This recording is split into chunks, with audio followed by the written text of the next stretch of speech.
నువ్వు selected person. దేవుడు మిమ్మల్ని సెలెక్ట్ చేసుకున్నాడు. ఆయన మిమ్మల్ని ఎన్నుకున్నాడు.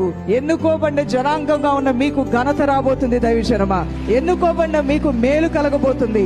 నీకు ఇష్టమైంది నీకు నువ్వుగా ఎన్నుకున్న తర్వాత అది బజార్లో పడేస్తావా, రోడ్డు మీద ఇసిరేస్తావా, చెత్తకుండీలో పడేస్తావా? నీకు ఇష్టమైంది, బాగా ఇష్టమైనటువంటి ఒక ఫ్లవర్ వాజు పూలతో ఉన్న దాన్ని నువ్వు తెచ్చిపెట్టుకున్నావు, దీన్ని తీసుకెళ్లి ఇసిరి అవతల పడేస్తున్నావు. నువ్వు పడేయవు కదా.